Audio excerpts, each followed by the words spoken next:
Hello and welcome to another set of turns of Dominions 5. I'm the False God. Today we are playing as Phaeacia. We are on turn... it looks like I lost turn 48, which is pretty unfortunate, as I think I had a good turn 48. But I guess we'll jump in on 49. Didn't find anything, naturally. Okay, we've got some raiding battles. We just have a little thug here. So this is a lot of gear in general, but for us, between the hammer and the sight, the steel ovens, right, it's a lot cheaper than it otherwise could be. Mirror image and mist form and quicken self. So he's not got too much fatigue. This is a bit of a lighter thug though, right? We're not expecting anything too crazy out of this guy. He's here to kill PD. But a good fight from him. We pinged Allegra's army here. And they have a lot of stuff. But a lot of this stuff is kind of garbage. It's a lot of Hellet Archers. We had some trouble with them before, but I think we're going to be doing a lot better. Actually, let's jump to the fortress. So we're going to get attacked by this force. So let's go ahead and jump in and take a look at it. So, lots of Hellet Archers. We're going to get, this guy's going to boots the messenger. He's going to do flaming arrows. I think there's a guy here for wind guide somewhere. Maybe this guy? Yeah, a wind guide guy back here. And then a handful of other casters. There's an earth 2 and some fires. Just to do some small stuff. We have, unfortunately, we didn't get to see it because I lost turn 48 somehow. We have, we've teleported in a couple of princes. And they've got helmets, they've got silver struck garments, which give Twist Fate, MR, and Reinvig, and then Storm in a Bottle for some extra air gems. And as well as all the weavers who were here, we've got a nun, our little adventurer, and then we have the random stuff that we've been able to throw together. Right, we got a handful of troops, we got 5 cubes, we got a dog, and a goat. And we're going to see what we can get done here. We're going to be putting up all of the anti-air stuff. Storm, Mist, and Aerofend, I believe. We're going to communion up some of them. There's Aerofend, there's Mist, and Storm. So these arrows are going to do very little. They got flaming arrows up now. And we're going to start doing Pillar of Fire and Thunderstrike. You can see both of those. We've got a Water Elemental. We've got a False Horror. I'm not sure about that one. I don't think I scripted that. But, it sort of is what it is. There's a Gifts from Heaven. You can see, right, tons of arrows coming in. Cubes unaffected. There's another Gifts. Gifts is not great for us. It can potentially deal a lot of damage to our communion.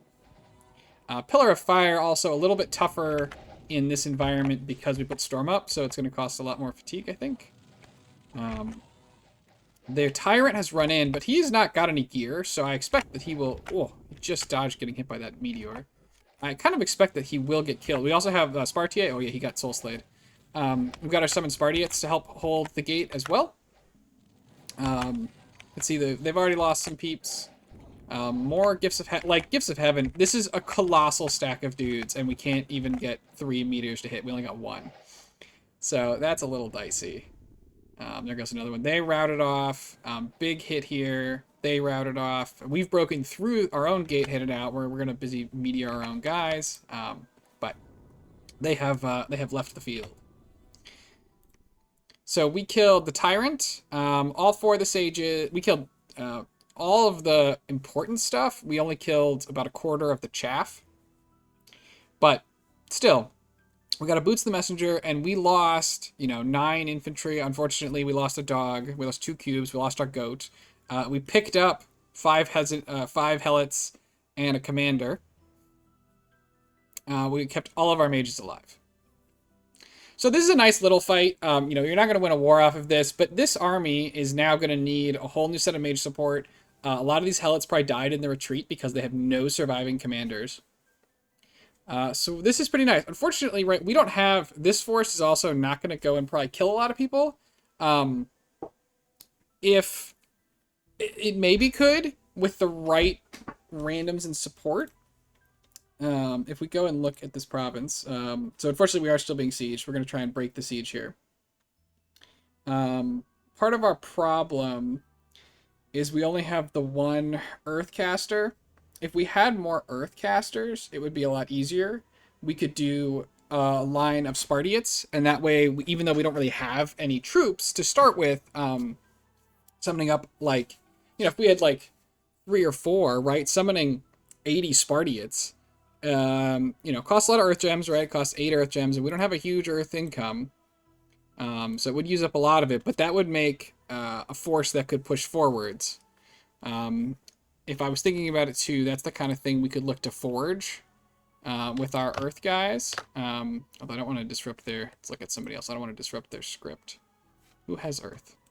Somebody who's researching it. I think the only temp gem Earth items, though, are the Crucible of Stone, which costs a lot of gems, so that we get a big discount, and it requires Earth 4, which we can pull off. But that's 4 temporary Earth gems. That's a ton of Spartiates in each fight. I think the other temp Earth gem item is the Bloodstone, which we definitely can't make. I can't immediately remember. There's the Mountain Chassis that gets added by Lucid's mod as well, I believe. Maybe that one's normal. I don't remember what the cross path is on that one. But I think there's another one. I guess we can check. So our god is casting no more, which is a terrible waste of our time, but that's beside the point. The Chassis of the Mountain. 2 temp Earth Gems. This would be another good choice. I probably should have considered making this. It is a lot. It's actually not that much encumbrance. I thought it was a lot of encumbrance, but it's actually not so bad. 2 temporary Earth Gems would go a long way. Losing the poison resistance is okay. I don't think that they're going to be coming after us with a lot of poison stuff. And again, it's 20 gems, but we're going to get 20% off and then another 2 off. So I probably should have made a Chassis of the Mountain so I could fuel Spartiate plans. But, we live and we learn. I think I underuse temporary gem items. I think I do it in general, but I do start to get the hang of it in this game. And again, it's a lot easier when you have the steel ovens. Don't get me wrong. I think the temporary gem items are one of those things where the better you are at the game, the more comfortable you are using them, and the better that makes your armies function. Because if you're constantly worried that your army is gonna die, right? Because you don't know what the enemy's got, you're concerned, yada yada yada. It's hard to throw out those temp gem items because they're expensive, and you give them to the enemy, etc. But if you're more confident you're gonna win, those extra gems will help you win. So I think I could have definitely done more with the temporary gem items. But let's go back to the larger map. We've got tyrant problems. Hopefully this guy gets diseased because there is a disease site here. But, so he's got a lot of paths. Obviously, 105 hit points, Firebrand, Lead Shield, Crown of the Titans, Elemental Armor for all the resists, Boots the Messenger, an Acorn Necklace for luck, I believe. Yep, for luck. And then a Ring of Regen, right? And the luck and the regen have good synergy. So this guy has 25 SR, 25 Fire, 10 Cold, 5 Poison. It's not actually a ton of poison, but it's potentially beatable poison, which is the angle we're going to end up trying to attack. 21 MR. And let's check the script, though, because it's going to go up, I think. So he's going to do... well, let's get him get through his script. Iron Skin, Iron Will, Temper Flesh, Earth Power, Phoenix Pyre, and then he's going in. So he's at 59 Fatigue. His plus 7 Reinvigoration, but his Encumbrance is 9. So he's actually Fatigue negative. That means that if we can sort of beat through the Fatigue, the Phoenix Pyre is not going to matter. And that means like an Axe of Hate is potentially going to be very effective, right? Because once we get past the Fatigue, we can keep him there, we can kill him. 25 MR is tough. That's going to be tough to punch through without a pretty big communion and a lot of pen items, right? We can craft essentially all the pen items. So we can put plus 5 pen on somebody. Normally, right, I think Soul Slay or Enslaved Mind is verse 14. So that gets us up to like a 19. And then you put him in a communion and you get an extra boost there. It's actually doable to take over or kill these guys, I believe, with a communion. Although I'm not going to really figure that one out for a little while. But I think it's doable. It's a little risky, right? Because you're going to need to put a lot of troops to keep your communion alive. And then you're sort of rolling the dice. Even if you expect to eventually get there, it's a little dicey. But we have a couple of ideas on how we're going to take this guy out, which we'll see in a second. I'm kidding some of them out, but we've got that tyrant. We have another one, same kit. We go ahead. Our Colossi wins another fight. Here they have a larger amount of PD, and we do lose some troops, but we win this one as well. I forgot to put some PD in, and we lose some fights there. Colossi takes one. We lose this one. And then we won this the big fight. We still have the annoying Raging Hearts coming at all of our stuff, all of our big provinces. So that's tough. So this turn is actually like a pretty successful turn of raiding. Okay. So yeah, so we had a pretty successful turn of raiding overall here. We're down a little bit, but not terribly. So our problem, such as it is that these raiders are a lot stronger than our raiders, and are a little bit tougher to sort of deal with. So we've got one here. There's another one. Oh, here's the other one, and we can see another one over here. They are definitely going to be able to... This guy is going to beat most things, right? Only our specialty kits are going to be able to deal with these. Whereas these guys are a lot easier to fight. On his side, we're going to need to play an attrition game because he's going to be able to generally throw air elementals at us. And we're going to need to we're going to need to come up with some method of dealing with that. Which I have a lot more thoughts on now than I did at time of playing the game. But we're going to keep trying to raid into his stuff, trying to catch this party out, raid in here, raid up here. So we're going to keep at it, such as it were. I think we're forging some of the kit we're going to try and use to kill those goofballs. We're doing a cloud trapeze. Here's the kits. Okay. Let's go ahead and take a look. Can I go to this unit? All right, here's what we're sending in. We're sending in 2 guys who are fully kitted out, and I tested this, and it works. It worked 4 out of 4 times in testing. We have an Axe of Hate and a Main Gash of Parrying. And then Dragon Helmet, they have Fear. And a Dragon Scale Mail, they're using Firebrands. And then a Burning Pearl to up our fire resistance and our attack. And we're doing, I believe, a light thing. Mist Form, or Mirror Image, Quicken Self, Mist Form. Same with this guy. We need to do some of these things. They don't help very much against the Tyrant, but they do help against PD. And we're going to send these guys in to try and kill a Tyrant. This guy has the same overall thing, but he's got a Serpent Chris instead to help kill him with the Death Poison because he doesn't have that much PR. So that's what we're going to try and do to kill a Tyrant.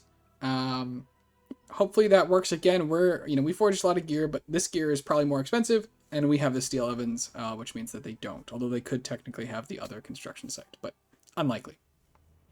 So we're going to try that. Besides that, what else are we forging? We're summoning up a bunch more, or some more Vile Waters and a Dog of Gold and Silver. This is in the place where we got attacked. We're going to try and get some more troops together to hold it in a siege again. Some more Dogs of Gold and Silver. Here we're doing some water bracelets. Those are really cheap, and they're going to help us use our water income to make essentially more Vile Water. More cubes.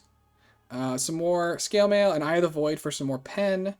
Probably need more of these. Some more scale mail. I mean, gosh, we're basically making another set, another kit, another pair of kits to try and send out another group. Spell Focus, Eye of the Void, Silver Silk Garments. So we're trying to get our army equipped and ready to deal with stuff. Here, our army is researching and standing still. I think this is probably a mistake. I think this group is strong enough that I could try and march here. Although we would once again get ourselves starved out in this province if we go that way. But like I think this group could have maybe tried one of these. But instead, we're going to sit and research. In terms of research, we are going to hit Alt 8, which I think is probably what I was waiting for. It's going to give us the ability to block most types of incoming damage, and then Will of the Fates is huge. Very helpful. So we can also cast Quickening if we need to. So mostly Will of the Fates here, I think, is what we're after. Once we finish Alteration 8, I have us going up to Conjuration 8. I think for the Elemental Royalty, but I think that is a luxury we don't have time for. But that's what we're headed for. And then up to Alt 9 for Army of Gold and Army of Lead. So this force probably should be moving. I need to make sure. Let's see. We need to be probably recruiting more troops, which we're not doing. Recruiting all our mages, but I think we could have used more troops, because then we could have afforded to garrison this, and this army could have moved out a little bit easier.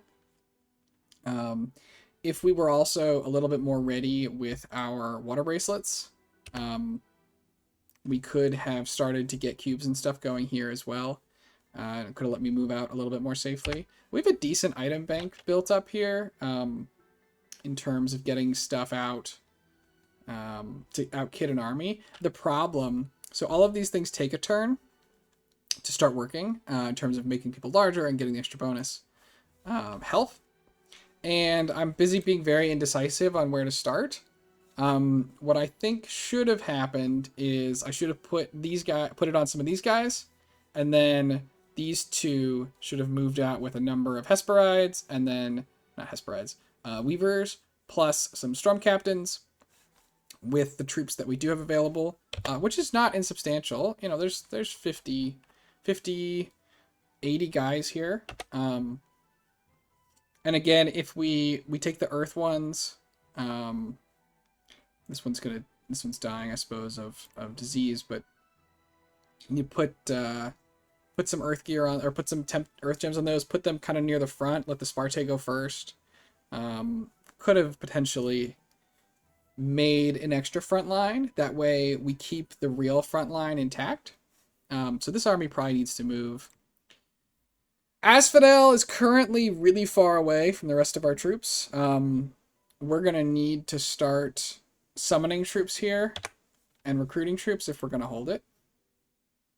Same with Mictlan. There's no troops here. Mictlan is supported a little bit by this, but there's no troops here either. I've kind of got, oops, all mages, no troops.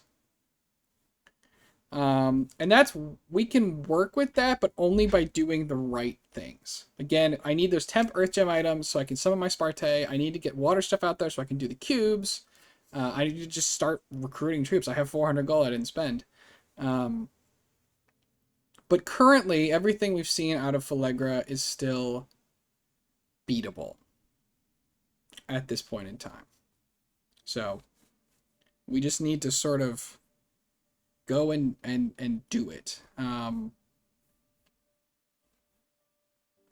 I mean, you know, it's sort of the way it works. Yeah, we're just. I sort of grew beyond my troops because I lost so many in Asphodel for no reason, and I haven't done a good job of replacing them. So a lot of the periphery, I guess more here and here than anything over here, but a lot of the periphery of my empire has no troops, and that is not good. I have a lot of forces that, when properly scripted, can hold on to forts, which is great. That's a good start, but I'm not projecting any power. I mean, over here, I don't even have, this one can't recruit anything because the unrest is too high, but I don't even have, like, any storm captains to raid with. So that is problematic. We just sort of have the wrong mix. Now, I think you can, again, I think you can kit out some of these balls of weavers correctly, such that they need very minimal troop support, but we are not currently there. We do need some distraction, even with all that anti-arrow stuff, right? They can, I don't have enough hats for everybody, and they can take an arrow to the head and die. So we just got to get more troops together, get the troops we do have here and here, and then in the capital, I think we have some in the capital, starting to get them to do useful things, and that would go a long way. So I think we're just going to do just the one turn this time. We're already past 20 minutes. There's a lot to think about in these turns, and I'm not gonna overall say that it ends up being I'm super, like, I think that I made a lot of the mistakes that I usually make, in terms of these troops, these armies waiting around for the right tech instead of just going and trying to make something happen. But I'm happy enough that I did a lot of raiding here. It's kind of a weak point in my game. We'll see how it goes from here. But yeah, this was turn 49. I would say altogether a positive turn. We've got some work to do, but we'll see if we can get it done. Thanks everybody for joining me, and I will see you all for turn 50. Have a great day.